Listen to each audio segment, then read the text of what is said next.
Monsieur, je vous le présente parce que c'est l'usage qui veut ça, mais je sais que nul n'est besoin de vous présenter Jean-Claude Kaufmann, qui est sociologue et écrivain, directeur de recherche au CNRS, et qui est revenu à Nancy dans le cadre du livre sur la place et des causeries scientifiques. Vous pourrez d'ailleurs aller sur le stand lui faire dédicacer vos ouvrages. Vous êtes un spécialiste de la vie quotidienne, mais une fois qu'on a dit ça, on n'a rien dit, parce que quand vous partez, Jean-Claude Kaufmann, des petits riens de la vie quotidienne, c'est pour aller un peu plus loin et parler de l'identité en général des êtres humains que nous sommes. Vous avez par exemple le traité du linge dans le couple. Quel sujet, le linge! Énorme, gigantesque. Il n'y a pas de petit sujet dans la vie. Ce qu'on imaginait être un petit sujet, c'est qu'on n'a pas compris qu'il était grand. Le repassage, par exemple, juste, on n'est pas dans le sujet, mais je vais faire bref. Le repassage, quand j'ai fait mes enquêtes auprès d'un petit nombre de personnes pendant 2 ans, 30 ménages, remarquez qu'on appelle les familles, on les désigne avec le mot ménage.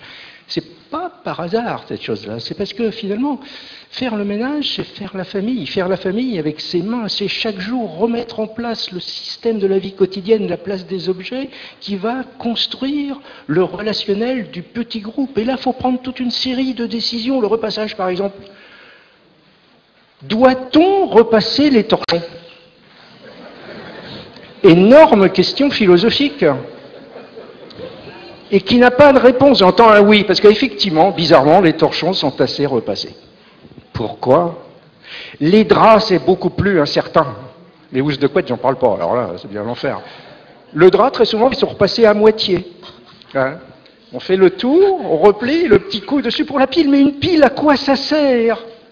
Jean-Claude Kaufmann, moi je regarde la tête des hommes qui se sont dit, ma femme m'a traîné ici, m'ont dit qu'on allait parler de fesses, et puis finalement on parle de repassage.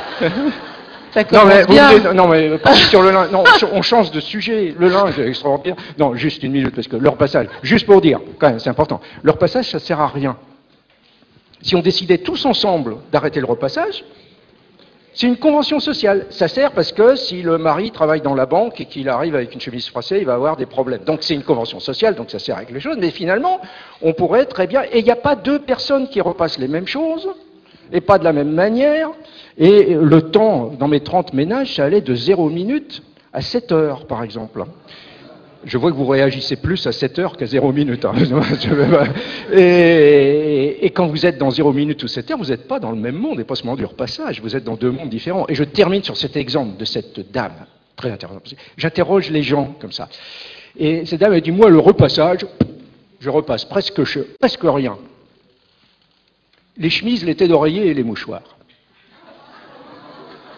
Merveilleux, dans la moindre réponse, les petits riens. Il n'y a pas de petits riens, il y a des univers de questions merveilleux. Et là, elle voit mon œil s'allumer, et ça la rend toute triste de le voir s'allumer, parce qu'elle n'a pas envie de causer de ça, et je la vois qui se regroupe sur elle-même. Et je lui ai dit, vous repassez presque rien, les chemises, d'accord. Mais les têtes d'oreiller et les mouchoirs, pourquoi? Et elle me répond rien. Il y a un silence et au bout d'un moment, je repose ma question et là sa réponse va revenir et ça va être la conclusion théorique de mon enquête 2 ans plus tard. Mais je ne vais pas comprendre sur le coup. Elle me dit quelque chose d'extraordinaire. Elle dit pourquoi les têtes d'oreiller et les mouchoirs? Pourquoi? Elle me dit parce que c'est comme ça. Elle m'a dit quelque chose d'extraordinaire. C'est-à-dire j'ai une évidence incorporée qui fait que c'est comme ça. Et si j'ai pas cette évidence incorporée face au tas de linge, qu'est-ce qui va se passer dans ma vie si je commence à me poser des questions sur les têtes d'oreiller et les mouchoirs? C'est comme ça. Et moi, je crois qu'elle m'a rien dit. Donc, technique de la relance dans l'entretien, on essaie de reproduire la question, très gentiment, avec un sourire. Je lui dis, mais c'est comme ça. Pourquoi c'est comme ça? Et elle me dit, c'est comme ça parce que c'est comme ça. Donc j'arrête, mais nous fonctionnons tous avec une montagne de c'est comme ça, dans tous les domaines, et même dans le modèle que nous allons traiter, c'est-à-dire nous avons une idée en tête de ce qu'est la beauté, la référence de beauté. On est retombé sur nos fesses. Il faut faire un régime, eh ben on va faire un régime. Jusqu'au bout, c'est ça, la beauté, c'est ça. On va pas essayer de réfléchir s'il n'y a pas d'autres formes de beauté, on va y aller à fond. Effectivement, parce que c'est le début de votre livre, La guerre des fesses. On n'a jamais fait autant attention à son corps. Quelles sont les femmes, on va parler aux femmes qui n'ont jamais fait de régime? Alors, il y a la moitié de menteuses, et puis... Non, il y a quand même Ah, il n'y a pas beaucoup, il y a pas beaucoup. quand même, voilà.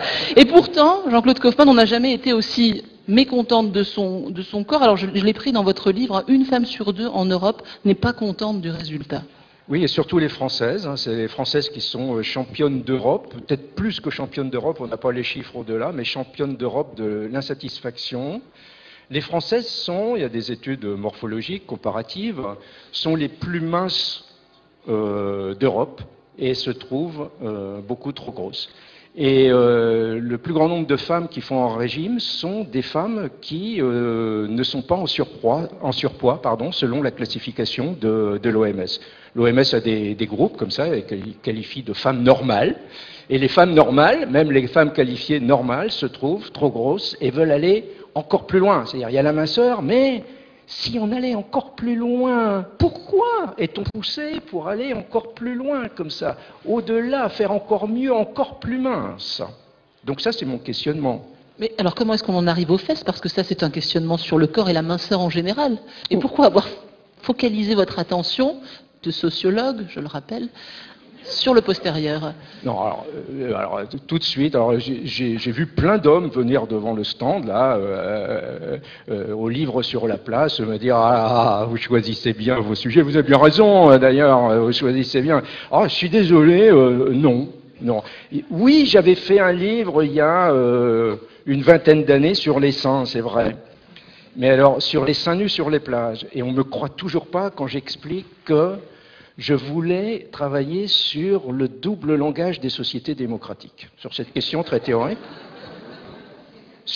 Alors, je peux vous expliquer en 2 minutes quand même, parce que je ressors à nouveau du sujet, mais je suis pas là, c'est pas le linge, c'est les seins par rapport aux fesses. Quand même. Oui, c'est vrai qu'on reste dans le. Nous sommes dans une société où de plus en plus il y a des zones de liberté, de non-obligation. Chacun fait ce qu'il veut. De plus en plus, il n'y a pas une morale obligatoire pour tout le monde, mais chacun définit sa propre morale, excepté 2 ou 3 petites choses interdites par la loi.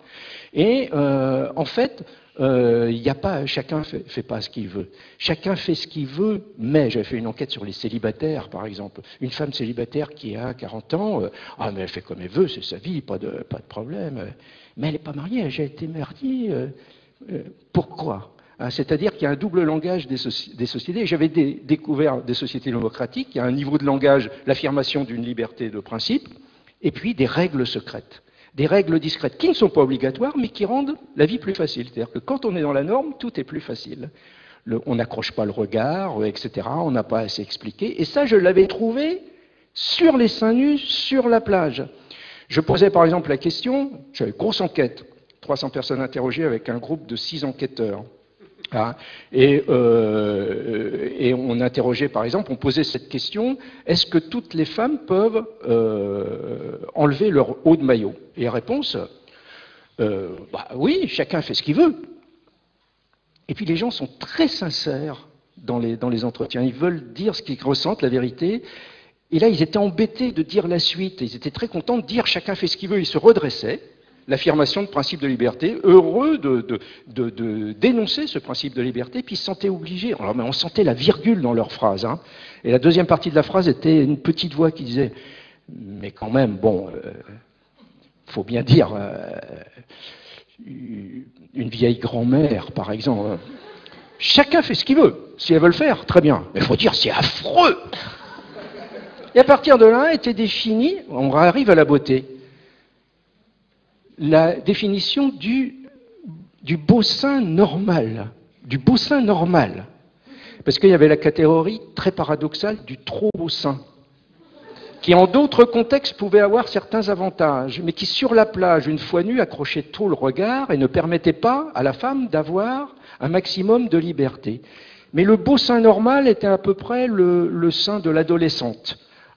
Haut, ferme, pas trop volumineux, n'accrochons pas le regard, parce que tout était codifié sur la plage, même le regard des hommes. Il n'y a pas un panneau à l'entrée de la plage disant « Homme, vous devez regarder de telle manière ». Mais les hommes qui arrivent sur la plage sentent qu'ils doivent regarder d'une certaine manière et coulent dedans. Alors quel est le regard défini, codifié que doivent respecter les hommes? Ils doivent avoir un regard vide d'expression. Un regard sans d'homme, intérêt, quoi. Et flottant sur le paysage. Glissant sur le paysage, mais n'évitant pas les seins nus. Mais par contre, n'accrochant pas, ne fixant surtout pas. Et là, les fractions de seconde sont calculées. Sauf si le sein en question dépasse le normal, dans un sens ou dans l'autre, dans le sens plutôt positif ou dans le sens négatif. Ce qui fait qu'on ne sait jamais ce que signifie le regard accroché sur soi, parce que ça peut dépasser la norme dans un sens ou dans l'autre. Donc, je suis très long dans ma réponse. Hein. Il va y avoir vous allez pouvoir me poser 3 questions. Hein. Mais j'avais fait cette enquête sur les seins nus pour ça. Et puis aussi parce que je suis curieux. Le chercheur, il est avant tout curieux, il veut savoir pourquoi pouvait-on enlever le haut sur la plage et passer la frontière du dernier grain de sable, être habillé. Pourquoi ne pouvait-on pas avoir un short et le haut nu sur la plage?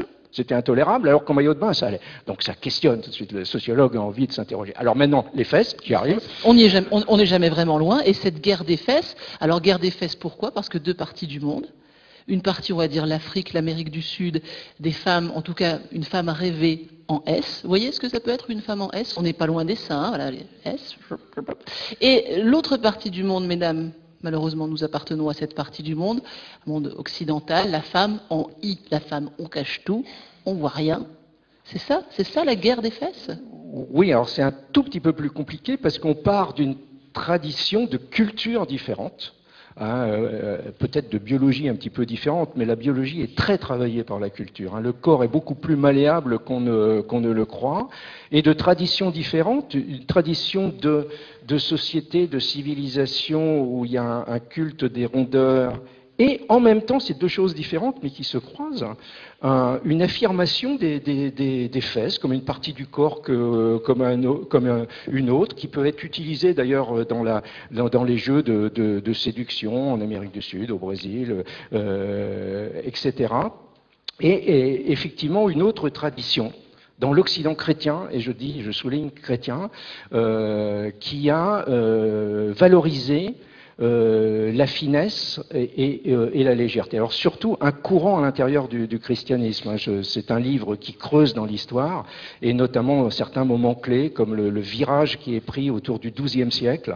Jusque-là, c'est surtout les rondeurs qui étaient mises en avant comme critères de beauté. Il y a eu sans cesse des variations dans l'histoire, entre les rondeurs et plus les minceurs. Et d'un seul coup, sous l'influence, notamment c'est l'époque des cathares, etc., d'un courant un petit peu radical et puritain, on voit l'affirmation d'un modèle de corps complètement différent, de femmes plus diaphanes, les épaules basses, des tout petits seins, les hanches non marquées, et on voit apparaître des nouveaux personnages. Il y a les saintes jeûneuses qui apparaissent, c'est des jeunes femmes qui croient avoir une révélation, qui deviennent des saintes et qui jeûnent complètement, radicalement, et qui sont adorées par les foules. Et d'une certaine manière, ce sont les ancêtres d'une longue lignée qui va déboucher sur nos anorexiques d'aujourd'hui et les mannequins de la haute couture. Donc ça, par rapport à la minceur, c'est pas le seul élément, parce qu'il y a d'autres éléments, on va peut-être revenir dessus, plus l'élément sur les fesses. Parce que dans cette culture chrétienne, les fesses sont, depuis le début de la chrétienté, on n'est pas à l'aise avec les fesses. Vous parlez de l'apparition du miroir, hein. Regarde, ça a été terrible. Voilà. Alors, quand le miroir apparaît, il est condamné par l'Église parce que c'est un acte de vanité de s'adorer comme ça pendant peut-être pas des heures, mais des minutes devant la glace. Et il y a le proverbe qui est donné, c'est qu'on croit voir son image, mais en fait, on voit le diable. Et même certains proverbes sont plus précis et plus crus. Je suis désolé, je vais employer une parole un peu vulgaire, mais au Moyen-Âge, elle était moins vulgaire, elle était employée telle quelle. On croit voir son image, mais en fait, on voit le cul du diable. C'est le cul du diable, parce que le cul du diable est un élément important dans la symbolique. Au plus haut de la symbolique chrétienne, c'est le haut du corps. C'est vers là qu'il y a la lumière, le rapport à Dieu. Et le plus positif, c'est la bouche du pape qui dit la vérité. Et le plus négatif à l'opposé, c'est le cul du diable. Et tout ce qui se rapporte aux fesses, au derrière, qui est lié aux fonctions excrémentielles, qui peut être rapporté à une sexualité peut-être déviante, etc. Ça, on n'a pas envie d'en parler et on le masque. Et dans toute notre histoire chrétienne, on a ignoré les fesses, sauf dans le détournement humoristique. hein, pour se moquer dans les chansons grivoises, etc. Mais même prononcer le mot fesses, par exemple, il n'y a pas toujours une aisance très grande. Ça sort pas facilement des lèvres. Hein. Donc là, il y a quelque chose qui est particulier à notre culture, qui est vraiment particulier à notre culture. Alors, un va-et-vient entre la minceur et l'opulence. Alors, vous avez parlé du Moyen-Âge où la minceur est la norme, la Renaissance, l'opulence va revenir, l'époque contemporaine, avec la médecine qui promeut cette idée de corps mince, mais on a quand même les corsets, on a quand même la pin-up. Finalement, les fesses, elles ont envie de se montrer tout de même. Bon, il y a sans cesse une guerre des modèles. Et quand on croit qu'un modèle est dominant, l'autre est en travail. Le modèle de l'hyperminceur commence effectivement commence au XIXe siècle. Les premiers corsets sont des corsets qui sont adressés aux hommes. Hein. Ce sont ce qui est le plus valorisé au XVIIIe, par exemple, c'est la corpulence. C'est un signe de beauté et de puissance. Mais un certain nombre de médecins commencent à dire quand même trop de corpulence, c'est pas terrible, on peut plus monter à cheval, on monte pas les escaliers, etc. Est-ce qu'il faudrait pas diminuer un petit peu ceux qui sont vraiment trop gros? Et c'est là qu'ils inventent le corset avec l'idée qu'en comprimant, c'est des corsets en fer, l'idée qu'en comprimant les chairs avec un système de tenaille, comme ça on serre de plus en plus le corset, on va diminuer le corps.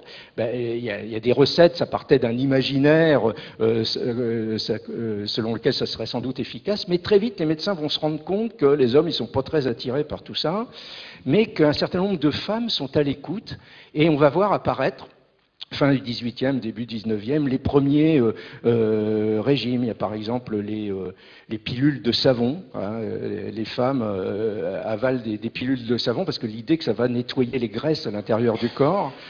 Il y a les cures de vinaigre qui vont détruire des milliers d'estomacs, il y a les extraits de testicules de singe, etc. Il y a plein de choses. Mais vous savez, dans un siècle, quand on lira les recettes actuelles, hein, les futures générations rigoleront énormément. Et là, c'est le début de la minceur parce que ces femmes se rendent compte que en allant dans ce sens-là, elles commencent à gagner des bons points dans la compétition sociale, la compétition privée et amoureuse, mais également dans la compétition sociale plus large. Donc on voit l'injonction à la minceur puis à l'hyperminceur se développe inexorablement depuis 2 siècles avec une accélération très forte dans les années 60, mais juste avant les années 60, il y a effectivement la parenthèse pin-up. Alors ça, c'est une histoire.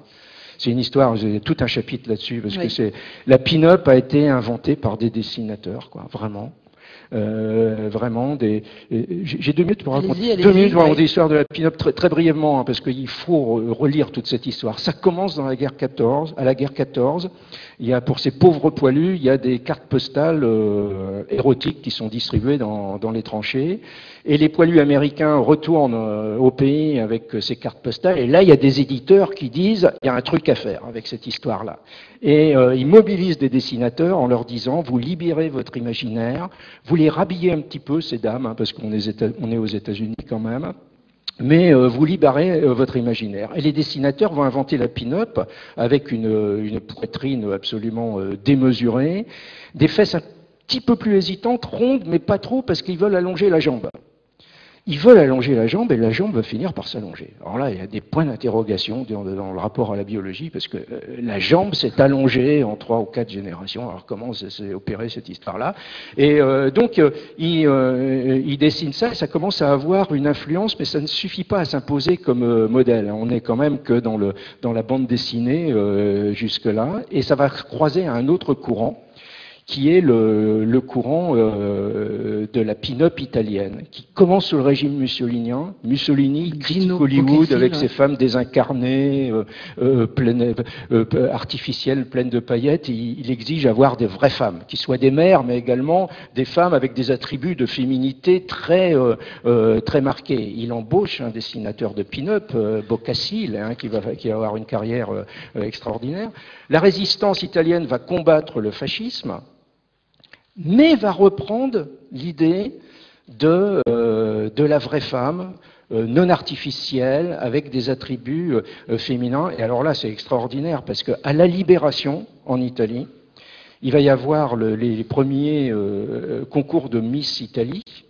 Et dans le jury de ces Miss, il va y avoir les grands réalisateurs du futur du cinéma italien, De Sica, Visconti, qui vont sélectionner des femmes qui correspondent à ce modèle. Sofia Loren, Gina Lollobrigida sont passées par ces concours de Miss Italie et ont été sélectionnées pour cela. Et là, il y a vraiment tout un courant qui venait du Sud dans la contestation du modèle désincarné venu de cette tradition de l'Occident chrétien. Et ce modèle va s'imposer pendant une quinzaine d'années. La beauté, c'était ça. Et fin des années 60, balayé d'un seul coup, très vite. Je n'ai pas le temps d'expliquer en 2 mots pourquoi, mais notamment sous l'effet du mouvement de l'émancipation féminine. Parce que pour que les femmes imposent un espace de liberté à l'égal des hommes, il ne faut pas que leur corps accroche le regard des hommes et des hommes qui les enferment dans le rôle d'objet sexuel. Donc il faut, on a vu à l'époque, Jane Seberg, etc., des corps de type androgyne se développer. On voit comment l'histoire évolue, mais sous l'effet de force, et parfois à partir de l'imaginaire, même du rôle des dessinateurs, il y a des contre-modèles qui ont fini par s'imposer. Avant de vous laisser la parole, on fait une petite incursion chez les autres, chez les belligérants, ceux qui ont les femmes en S. On va s'arrêter en Afrique parce que c'est vrai qu'on sourit et on se plaint de nos régimes, mais ce qui se passe de l'autre côté n'est pas beaucoup plus valorisant pour la femme. Nous, on enlève, eux, ils rajoutent du silicone, de la graisse, et il y a même des pratiques, alors vous parlez, dites-le, du bouillon magie, du bouillon cube le magie. Cube magie. Alors, oui. je voudrais rectifier un petit peu parce qu'il y a ces traditions culturelles différentes, mais aujourd'hui, tout se mélange. C'est-à-dire qu'à travers le monde, le modèle de l'hyperminceur se développe. Le concours de Miss Monde, de Miss Brésil et de Miss Monde au Brésil, les Miss sont sélectionnées dans le rapport à l'hyperminceur, complètement. En même temps, sur la plage, il y a des concours de plus belles fesses et fesses rondes. Et quand c'est les jurys hommes et femmes qui notent, c'est pas exactement les mêmes candidates qui sont sélectionnées d'une certaine manière. Donc il y a un certain mélange qui se fait. Et en même temps, aujourd'hui en Europe, on voit se développer très fort et très vite la référence à un autre modèle de beauté avec un affichage de rondeur plus manifeste, s'appuyant sur un certain nombre de nouvelles stars du showbiz comme Beyoncé, on en a parlé récemment avec son concert au Stade de France, Rihanna, etc. Donc il y a un mélange qui se fait. Mais c'est vrai. Alors, oui, cette pratique, on va être de parler de ça parce que c'est une pratique magique, mais on en a tellement. Quand on voit tous les produits qu'on ingurgite de manière diverse, nous avons aussi nos pratiques magiques, mais celle-ci est un petit peu étonnante, c'est le détournement du cube magie. Donc vous voyez ce que c'est le cube magie. On l'utilise moins aujourd'hui, c'est pour faire le pot-au-feu, c'est le petit machin. Donc il y a une croyance, mais il y a plein de croyances comme ça dans un certain nombre de pays, notamment au Congo, que l'injection anale du cube magie peut permettre de faire grossir les fesses. C'est pour les femmes qui n'ont pas les moyens de faire pour les femmes qui n'ont pas les moyens. Ouais. Alors ceci dit, je ne sais pas si ça marche, si ça fait vraiment grossir les fesses. Et en plus, c'est très dangereux pour la santé. Hein, donc je tiens à prévenir de toute façon. Je ne sais pas mieux que les 44 000 liposuctions en France en 2010 et les 400 000 aux États-Unis. On va remettre aussi l'église au milieu du village. Qui veut poser une question ? Sur le repassage ou sur les fesses. Oui. On va vous apporter un micro pour qu'on vous entende bien, comme il y a beaucoup de monde. Vous levez la main pour qu'on vous voit bien et on vous apportera un micro. Alors, vous avez insisté sur l'Occident chrétien. Est-ce que dans votre ouvrage, vous avez pu étudier les fesses sous d'autres civilisations, par exemple en fonction des religions, que ce soit la religion juive, musulmane ou autre, ou le monde asiatique d'ailleurs? Non, je donne des exemples à droite à gauche dans plein de cultures, de situations diverses. Hein. Par exemple, au Japon, hein, le Japon, les fesses sont c'est plutôt les fesses des hommes, hein, les sumos, etc. Mais on est un cas particulier. On est un cas particulier parce que dans plein de civilisations, sous des modalités différentes, mais d'abord les fesses sont une partie un peu normale du corps, je dirais, pas particulière, pas méprisée en tout cas. et parfois mise en avant et utilisée. Donc je donne un certain nombre d'exemples, mais qui sont surtout des exemples récents sur ce qui est en train de se développer. C'est-à-dire, si ça s'appelle la guerre des fesses, c'est parce qu'il y a une double signification. Il y a une guerre des femmes contre leur corps, parce qu'elles n'aiment pas leur corps, donc il y a une guerre contre leurs fesses. Je donne des exemples de massage, cette femme qui dit mais il faut que ça soit rouge presque jusqu'au sang, sinon c'est que ça n'a pas été efficace. Quand on voit ça, c'est vraiment le mot guerre et pas exagéré. Et puis il y a l'autre signification qui est la confrontation de modèles. Ce modèle qui nous vient d'une longue histoire, qui s'est accélérée depuis les années 60 et qui continue à se développer à travers le monde, et un contre-modèle qui vient effectivement de pays du Sud. Le contre-modèle de la pin-up venait déjà d'un petit Sud, c'était l'Italie. Ah. Là, c'est un Sud plus grand, hein, qui vient de l'Afrique, de l'Amérique du Sud, des Antilles, porté par des stars qui sont en Occident, et plutôt des stars métisses, et qui est vaguement contestataire du modèle dominant. C'est-à-dire le modèle de l'ultraminceur porte des traits caractéristiques de la culture occidentale chrétienne, liée à une certaine rigueur, une certaine organisation, mais aussi une certaine froideur et une certaine non-expression des émotions, de la sensibilité, voire de la sensualité. Et il y a une vague contestation. On a déjà vu ça dans la musique. Je veux dire, il y a des rythmes plus chaleureux qui sont venus du Sud, mais qui se sont mélangés au reste. Là, ça ne peut pas se mélanger parce qu'on ne peut avoir qu'un modèle. Et c'est là que ça devient difficile pour les femmes, parce qu'il faut choisir son camp. Je commence par 2 chapitres de témoignages de femmes malheureuses, toujours malheureuses. Les premières qui se trouvent trop grosses, et les secondes, plus étonnantes, qui se trouvent trop minces, trop maigres. Je veux des fesses, comme Beyoncé, quoi. C'est très étonnant, il semblerait, j'ai pas toutes les réponses, que beaucoup de femmes vont choisir le modèle qui ne correspond pas à leur potentiel corporel. Elles vont choisir exactement l'inverse. Et là, en fait, le fait qu'il y ait une contestation de modèle, ça rend pas la vie facile parce qu'on ne sait plus où est la beauté sociale, hein, parce que la vraie beauté, c'est pas ça. Hein. Mais du coup, le fait qu'il y ait une contestation de modèle, ça donnerait l'occasion de se libérer de cette emprise. Donc c'est la seule petite conclusion un petit peu de mon livre. Profitons de cette guerre des modèles pour d'abord être en paix avec son corps. Travailler un peu dessus, l'améliorer, mais essayer de voir ce qu'il... Parce que j'ai dit que la vraie beauté, c'était autre chose, je termine juste là-dessus. Hein. La beauté, c'est pas un modèle. Un modèle, c'est répétitif. Ça ressemble toujours à quelque chose. Au contraire, la beauté, c'est toujours une surprise, c'est toujours différent. Les artistes nous montrent la beauté là où on n'avait pas su la voir. Je citais, monsieur, dame, tout à l'heure, ces photos d'un photographe qui avait pris des très très vieilles personnes en Amérique du Sud, extrêmement ridées, des clichés magnifiques, mais les photos étaient belles, mais les personnes étaient belles, dans leur regard, dans leur visage. Donc il faut savoir voir la beauté différente. Il y a 1000 formes de beauté, heureusement. Monsieur. Je vais rebondir sur votre notion de beauté. Comme tous les hommes, un jour j'étais surpris en flagrant délit en train de regarder de beaux seins ou de belles fesses sur la plage. Alors je crois qu'il y a une réponse à apporter dans ces cas-là. Je suis un esthète qui regarde la beauté du nu, l'autre c'est un voyeur qui regarde le nu de la beauté. Qu'en pensez-vous? On fera la même chose, nous, sur les plages. Bien sûr. Mesdames, vous savez, sur la plage, le regard sur les seins est habillé socialement. C'est normal, donc le regard glisse. Et puis, vous avez d'autres types d'habillage. Vous avez l'habillage médical. Le médecin, il est dans sa profession, donc il ne regarde pas une femme nue. Hein. La femme est une patiente. C'est normal. Hein. Et puis, vous avez l'habillage esthétique, bien sûr. Et peut-être que c'est un peu vrai, hein, parce que on peut être emporté, hein, comme dirait Platon, vers une beauté plus élevée, hein, en étant attiré. Mais il peut y avoir aussi un carburant, je dirais, un petit peu plus charnel qui alimente cette contemplation esthétique. On ne peut pas faire un clivage si strict que ça. Hein. Il faut...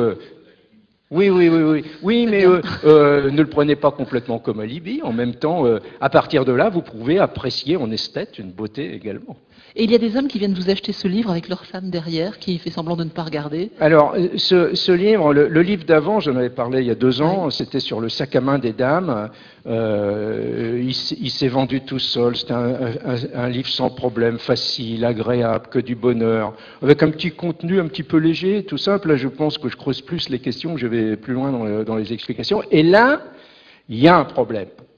Il y a un problème. Alors, le titre accroche, guerre des fesses. Qu'est-ce que c'est? Alors, déjà, le mot fesses, comme disent les spécialistes, il est polysémique. Est-ce que ça parle de fesses dans le livre? Non, ça ne parle pas de fesses, sous-entendu de cul, quoi, hein. Non, c'est pas un livre érotique. C'est juste sur les modèles. C'est juste sur les modèles de beauté. Et j'en vois sur le stand beaucoup de femmes qui passent, qui regardent, et hop, qui s'en vont. Pas envie d'entendre parler des fesses. Justement, on veut les oublier, les fesses. Elles se rappellent déjà comme ça. Pour beaucoup de femmes, c'est problématique, les fesses. D'abord, on les oublie, elles sont derrière, on les voit pas. On sent que les hommes peuvent les regarder. Alors pourquoi les hommes les regardent comme ça? C'est extrêmement gênant. On s'en rappelle dans la cabine d'essayage quand on veut passer un jean taille X et qui passe pas, qui bloque, et on va accuser les fesses à ce moment-là. On ne les aime pas. Une des raisons pour lesquelles j'ai pris cette partie du corps, c'est que j'étais parti d'un sondage qui découpait la femme en morceaux et qui demandait aux femmes quelle partie du corps de leur corps elles n'aimaient pas. Et c'était en numéro 1 absolu les fesses au sens large, avec le haut de cuisse, la culotte de cheval, etc. Alors le stigmate tend à se déplacer actuellement. Parce que il y a un essai de synthèse, mais j'explique que c'est une fausse synthèse, parce qu'il y a une guerre des modèles, mais on croit qu'on peut faire une synthèse entre le corps filiforme et puis l'affirmation des rondeurs. Et on dit ce qui est bien maintenant, c'est la petite fesse galbée. Alors, on ne veut pas dire ronde, parce que ronde, ça peut signifier gros. Donc, il y a un nouveau mot magique qui est apparu, c'est galbée. Et j'explique que ça ne tient pas, ce consensus. Parce que d'abord, on ne définit pas la proportion du galbe, et puis surtout, on voit qu'à travers l'histoire, il n'a cessé d'y avoir des synthèses qui ont été très limitées et très provisoires. Fin du 19e siècle, c'est la cambrure. Tout le monde est d'accord, c'est la cambrure. Il faut une cambrure très marquée. 20 ans plus tard, robe de Paul Poiret, mode de la garçonne, disparu la cambrure. Donc ça n'arrête pas véritablement de changer. Mais donc, admettons, petite fesse galbée, mais contrastant avec une cuisse mince. Alors d'abord, ça n'a rien de naturel, cette histoire. Imaginez le boulot. Alors là, maintenant, il y a même des nouvelles exigences. Il faut qu'il y ait un espace entre les jambes, etc. Alors comment vous voulez arrondir les fesses et diminuer les cuisses? Donc le stigmate tend à se déplacer vers le haut de cuisse. Je pense que je ne vais pas faire un nouveau livre sur les hauts de cuisse, parce qu'on va dire, vraiment, vous découpez la femme en morceaux. Hein. Il y a un consensus sur la fermeté de la fesse, quand même, hein. Rebondie ou plate, il faut qu'elle soit ferme. Oui, mais alors, ferme, mais pas trop. Ah oui. Parce que ferme siliconée, et alors là, quand on interroge les hommes, alors là, ils sont beaucoup plus hésitants sur le volume, et ils sont plutôt, souvent en moyenne, quand même adeptes d'un certain volume, mais pas trop dur quand même. Les hommes, dans l'idéal, il leur faudrait, ce qu'on disait sur Radio Bleu tout à l'heure, il leur faudrait 2 femmes.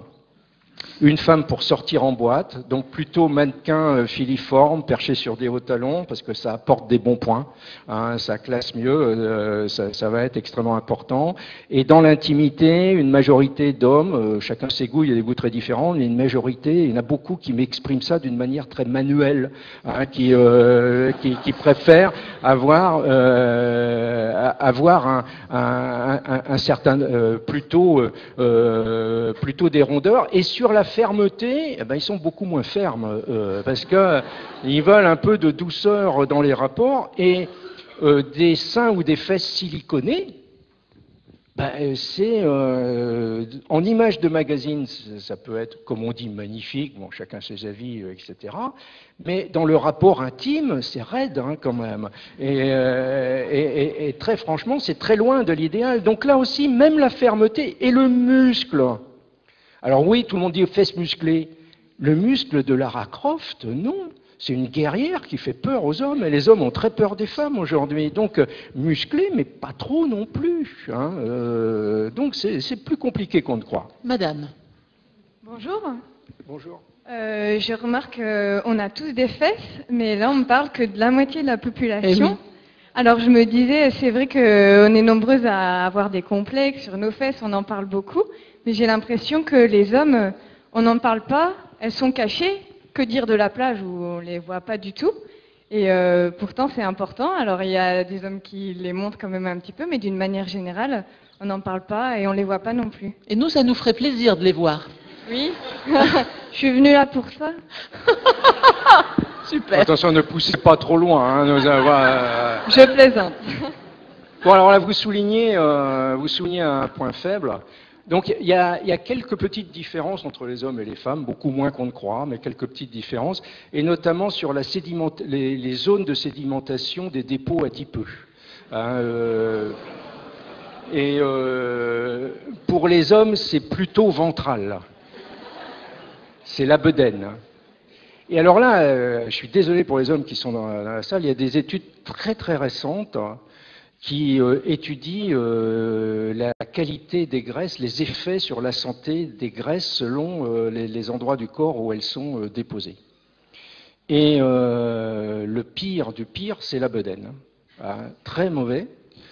Et le meilleur pour l'ensemble du corps, c'est les fesses. Et il a été démontré très récemment que avoir un petit enveloppement à ce niveau-là, au niveau du postérieur, est plutôt bon pour la santé. Alors ça, les médecins ne veulent pas entendre parler parce qu'ils sont en lutte complète contre l'obésité. Ils ne veulent pas entendre que certains endroits du corps, une petite rondeur peut être bénéfique, mais à cet endroit-là, c'est bénéfique. Alors pourquoi c'est bénéfique? C'est notamment pour une raison précise. C'est ce qui est le plus néfaste au niveau des graisses, c'est les zones où ça diminue ou où ça augmente. C'est les changements. Et là, justement, attention au régime, hein, parce que c'est les changements qui sont les plus mauvais pour la santé. Et au niveau des fesses, ça ne bouge pas.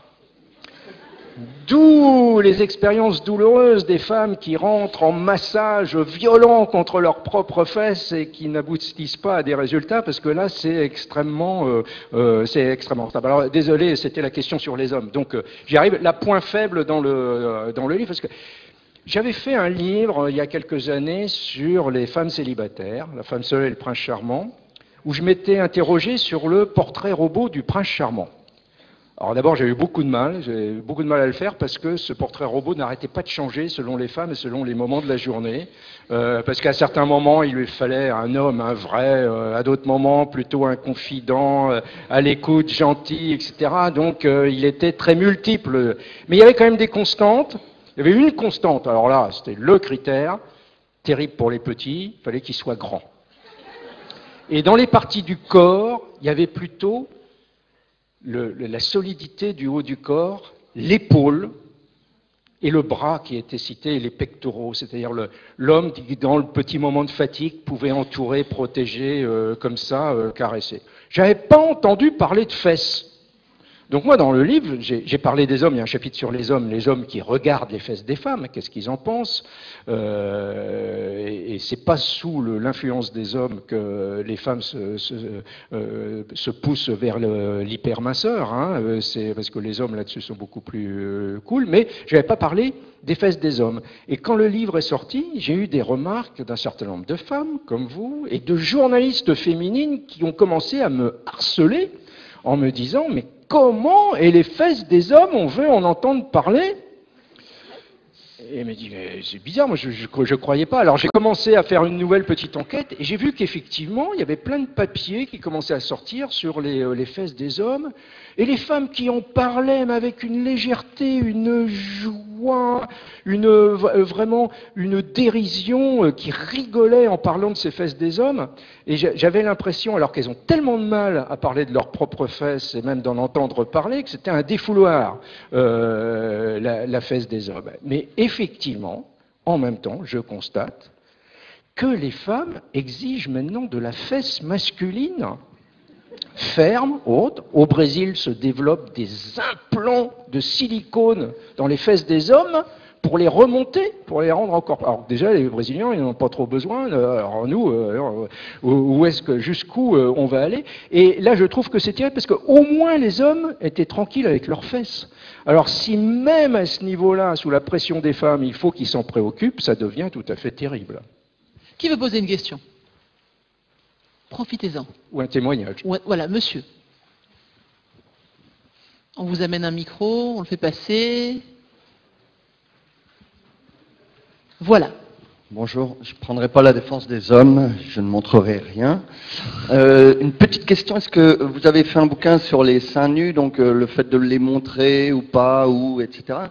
Est-ce que vous avez une petite partie de l'ouvrage sur l'idée de montrer ses fesses ou pas, ou comment, et pourquoi on les montre peut-être moins que les seins, peut-être... C'est des corps de femmes au regard d'hommes, hein, ce livre-là. Alors, vous ne saurez pas tout sur les fesses, tout sur les fesses.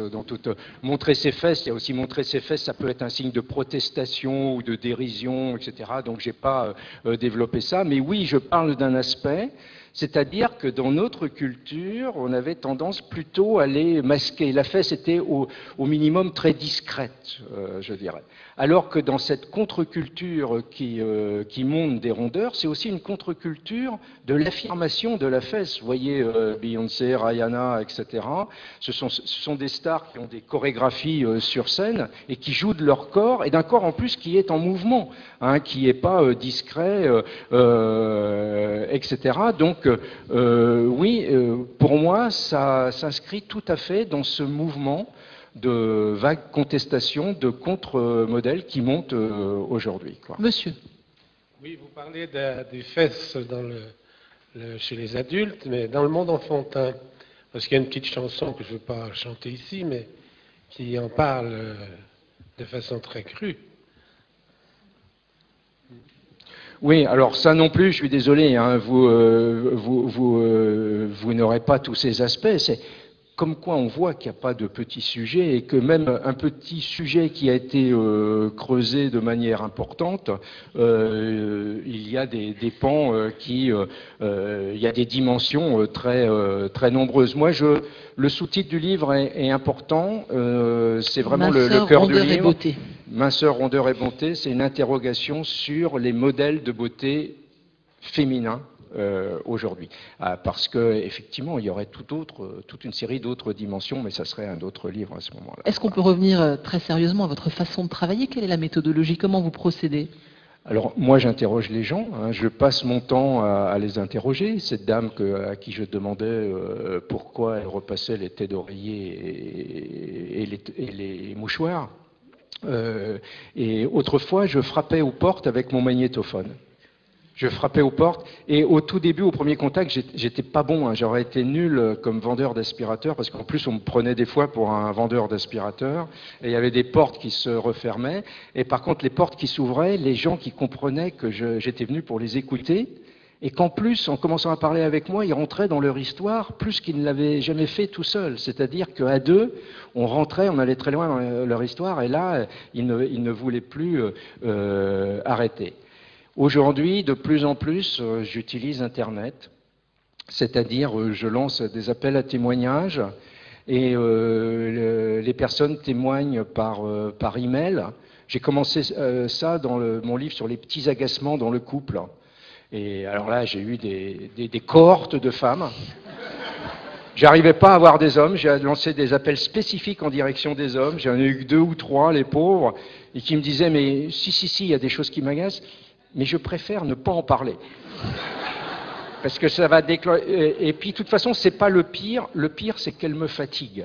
Donc, tout de suite, on est rentré dans une ère. Et les femmes, alors là, ça a été terrible, parce que des fois, j'avais les témoignages tous les soirs chez moi. Ah, aujourd'hui, il m'a encore fait ça.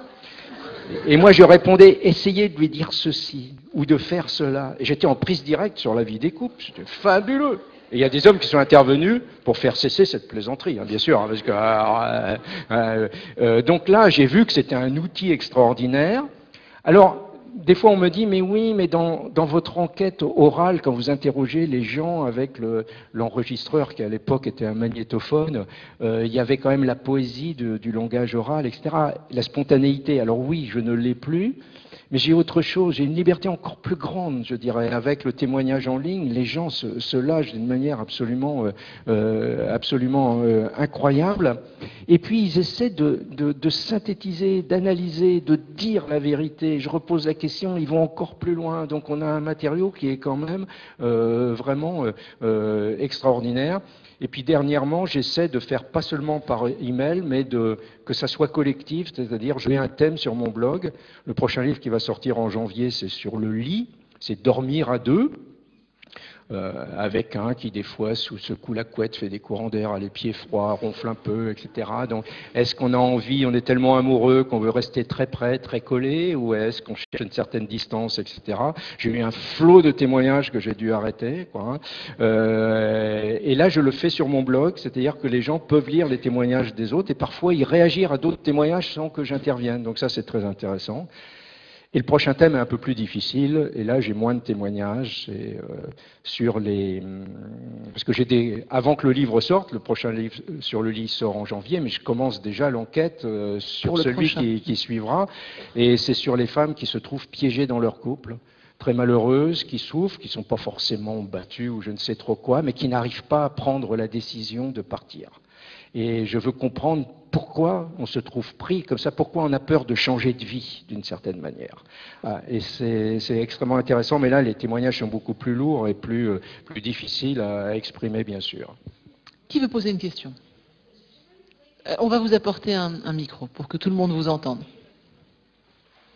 Alors, c'est pas vraiment une question, mais à deux reprises, quand on a parlé du corps, vous parlez du corps, par exemple, de Beyoncé, etc., et vous collez le terme de contestation. Or, j'ai pas le sentiment qu'il y ait de la contestation là-dedans, parce que j'ai l'impression que c'est quand même un autre modèle qui se profile. Après l'extrême minceur, le corps de Beyoncé, mais pour les femmes, je pense que c'est encore un corps parfait. Parce que bon, certes, des formes, du galbe, etc., comme par les magazines féminins, mais c'est un corps parfait. Et donc, ça renvoie à l'image, ça renvoie aux femmes l'image de leurs propres insuffisances ou leurs propres imperfections. Et donc, quand vous parlez de contestation, c'est vrai que ça me laisse perplexe. Oui, vous avez tout à fait raison, c'est un autre modèle. Et ce que je dis dans le livre, c'est qu'il faut se méfier des modèles.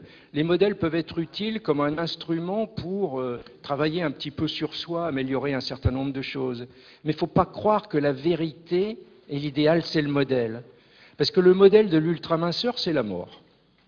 C'est être toujours plus légère, toujours plus loin dans cet aspect diaphane, au-delà des lourdeurs. C'est ce que ressent l'anorexique une fois qu'elle est partie dans sa dérive complète. Donc il faut faire très attention au modèle. Et ce contre-modèle, lui aussi, est un modèle qui, exprimé trop loin, peut d'ailleurs enfermer la femme dans un statut d'objet sexuel qui va attirer le regard des hommes. Donc, effectivement, vous avez tout à fait raison. Le mot contestation, mais qui n'est pas adapté, je n'ai pas trouvé le mot juste, c'est pour dire quand même que ce contre-modèle est un modèle qui, d'une certaine manière, conteste la domination culturelle de l'Occident chrétien. Sans le vouloir, ce n'est pas une contestation violente. Mon dernier chapitre s'appelle « Géopolitique des fesses ». C'est-à-dire qu'autour de ces codes de beauté, il y a le fait qu'un certain nombre de pays du Sud, du Grand Sud, montent en puissance aujourd'hui, se délivrent de la domination de plusieurs siècles de l'Occident, montent en puissance au niveau économique, exigent leur place à l'ONU, etc., et veulent affirmer une autre manière de voir le monde, la culture, le rapport notamment au sensible, à l'expression des émotions. Ils ne se retrouvent pas dans la froideur et la rationalité trop stricte que l'on a imposé à l'ensemble de la planète jusqu'ici. C'est en ce sens-là que je dis que c'est une contestation, mais c'est une contestation qui ne s'exprime pas en tant que contestation, ce n'est pas un mouvement de revendication, c'est un contre-modèle qui veut imposer d'autres valeurs, quoi. Madame. Oui, je crois qu'il y a une chose qu'il ne faut pas oublier, que ces jeunes femmes au corps parfait, on les voit sur des photos archi-retouchées, alors... oui, voilà. C'est retouché de partout et... Oui, ben, déjà, elle se retouche elle-même le corps, hein, vraiment pas mal, hein, parce que c'est un travail absolument gigantesque, avec des interventions de chirurgie, des régimes qui vont à la limite de la santé, etc. Et ça suffit pas, effectivement, il y a un traitement en plus des photos, qui en plus des fois est exagéré sans limite, hein. Il y a des sites qui n'arrêtent pas d'être interdits, où des jeunes femmes anorexiques se mettent comme modèle des corps qui vont encore plus loin, où on voit l'os, quoi, hein, véritablement, et pour elles, ça devient la référence de beauté. Et c'est pas pour rien que je parle de la mort. Et la filiation, j'ai parlé des cathares tout à l'heure, la filiation avec le romantisme. Le romantisme, c'était un flirt avec la mort également. Il y avait beaucoup d'images de cimetières, etc. Mais le personnage romantique, c'est une jeune fille un petit peu maladive, très pâle, souffretante, et qui est uniquement dans sa passion malheureuse, dans les pleurs d'un amour impossible, etc. Et dans Goethe, il y a eu des suicides, un nombre de jeunes qui se sont suicidés après les ouvrages de Goethe, etc. Donc l'ambiance du romantisme, c'était ça, c'est-à-dire que ce modèle de l'ultra-minceur, il y a une quête d'idéal qui entraîne au-delà de la vie et qui peut être extrêmement dangereux. Mais en même temps, il faut s'interroger pourquoi il y a ces photos-là. Et là, je vous invite parce que je n'ai pas pu tout développer ici, mais il y a notamment dans les explications, il y a la mécanique collective qui s'est instaurée, c'est-à-dire que plus on se rapproche du modèle, là je parle du modèle de l'hyperminceur, qui continue à être opérant socialement. J'ai parlé des hommes tout à l'heure qui obtenaient des bons points s'ils sortaient avec un mannequin à leurs bras, mais les femmes elles-mêmes, plus elles se rapprochent de ce modèle, c'est pour ça que c'est si fort. C'est un piège collectif qui s'est instauré. Plus elles obtiennent des bons points dans leur vie privée et amoureuse, mais aussi dans la vie professionnelle. Discrimination à l'embauche, c'est interdit par la loi, mais elle est manifeste et énorme. Déroulement de carrière, notes à l'école. L'écart de notes entre une jeune fille, une jeune élève qui est mince et une jeune fille qui est très ronde est considérable. Considérable. Donc, du coup, on sent ça et on a l'incitation à se rapprocher du modèle. Et plus le nombre de personnes se rapprochant du modèle est grand, plus ça renforce le piège collectif. Hein. Donc, on s'est mis tous ensemble. Alors, bien sûr, il y a des acteurs qui sont plus coupables que d'autres, notamment le monde de la haute couture. Karl Lagerfeld, pour pas le nommer, etc., et bien d'autres qui, alors là, s'engagent complètement. Mais ils sont pas les seuls responsables. C'est pas eux, des espèces de méchants qui tout seuls ont décidé. Ça s'inscrit dans une mécanique d'ensemble. Madame, une question? Voilà, ici. Monsieur, sur quoi vous fondez-vous pour dire que les notes à l'école changent pour une jeune fille un peu ronde, ou même très ronde, et une autre jeune fille? Ça, je serais très curieuse de savoir. Oui, voyez... À quel niveau d'abord, déjà? Est-ce que c'est à l'école primaire? Est-ce que c'est en collège? Est-ce que c'est en lycée? Est-ce que c'est à l'université?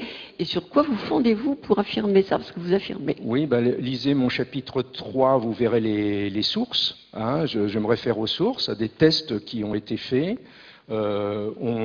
Ces tests consistent à mettre des devoirs avec des photos de candidates, hein, et à les faire évaluer.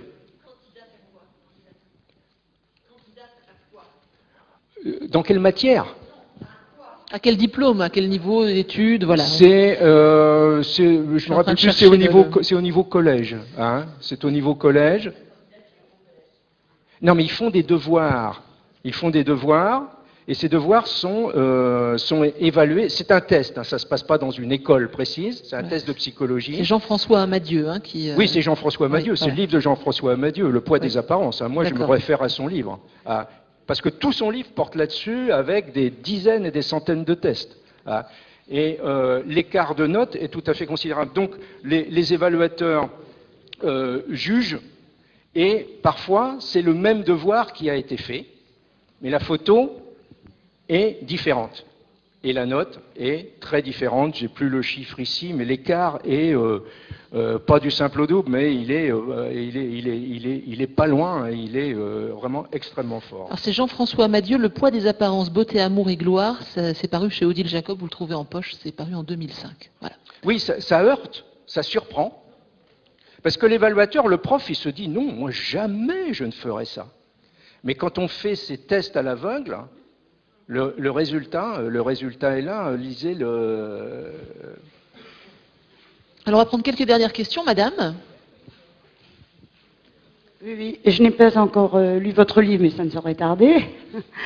Et je voulais savoir s'il y avait un chapitre qui était consacré aux vêtements, le rapport entre les fesses et le vêtement, comment on le cache, comment on les cache ou comment on les met en valeur, etc. Et parce que là aussi, selon les cultures, ça change beaucoup. Et puis, est-ce que, oui, vous parlez de l'anorexie, la religion chrétienne, etc. C'est très intéressant. Est-ce que vous avez parlé aussi de l'évolution masculine des critères de beauté féminins? J'ai pas lu le livre, hein, donc je ne sais pas du tout. Regard des hommes. Et par rapport au mobilier, est-ce que, parce que bon, les chaises confortables, c'est quand même mieux pour les fesses, quoi. Bon. Non, alors vous n'aurez pas tout dans le livre. Oui, les hommes sont présents notamment dans l'histoire de l'injonction à la minceur. Parfois c'était homme et femmes. Hein. Là, je me réfère aux travaux de Georges Vigarello, hein, notamment, hein, qui, mais je l'ai dit, par exemple, parfois ça a commencé par les hommes et puis ça s'est plus développé par les femmes. Alors, j'ai pas d'études systématiques de ça, mais parce que j'essaie d'écrire mes livres d'une manière, parce que le livre scientifique classique est très analytique, par catégorie, par chapitre, il y a telle thèse, il y a tel thème, et moi j'essaie de raconter une histoire.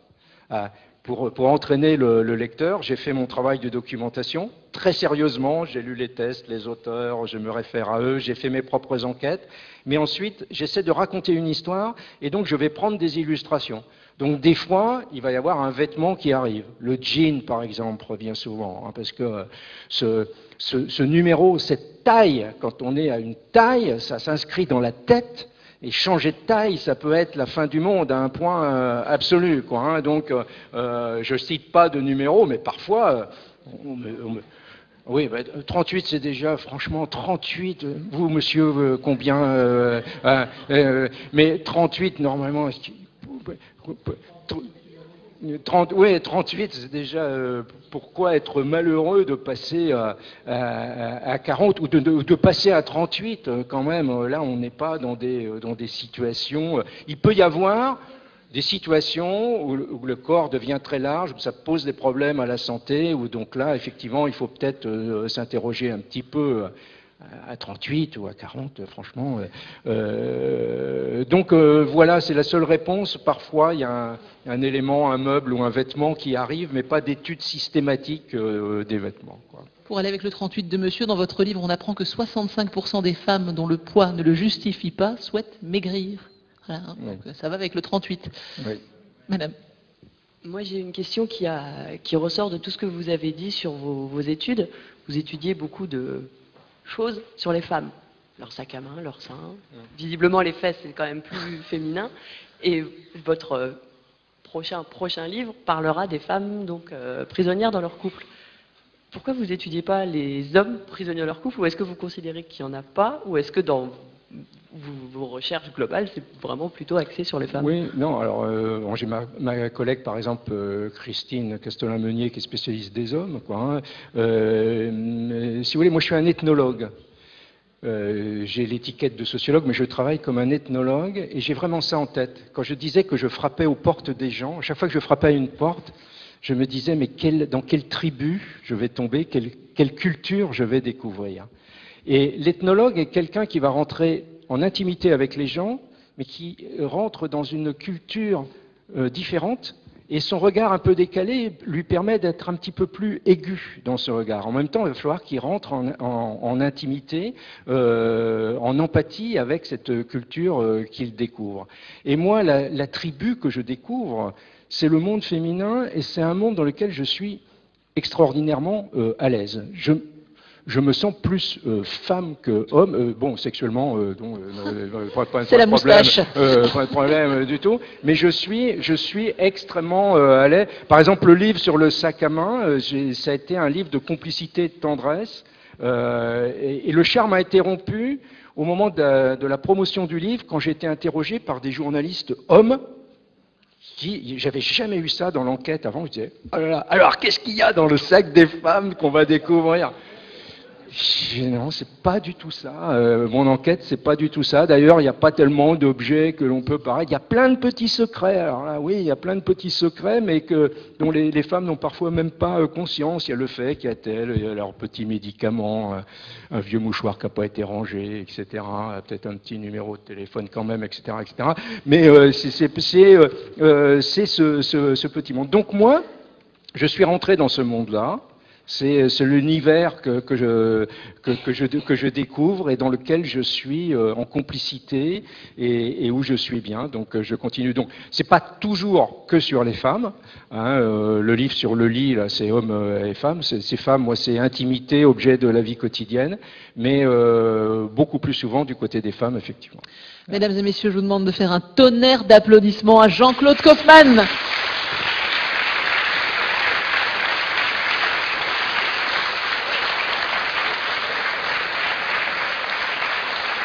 La guerre des fesses, minceur, rondeur et beauté aux éditions Jean-Claude Lattès. Alors Jean-Claude Kaufmann est toujours sur le livre sur la place. Demain, vous pourrez aller lui faire dédicacer les livres ou les acheter tout de suite. Il y en a quelques-uns. Et avant de partir, juste 2 petites secondes pour vous dire que si vous voulez participer à cette enquête, femmes piégées dans leur couple, vous avez besoin de témoignages. Direction le site internet de Jean-Claude Kaufmann, jckaufmann.fr, et puis vous y verrez toute l'actualité de Jean-Claude Kaufmann. Merci beaucoup, merci à vous monsieur, et à dans 2 ans.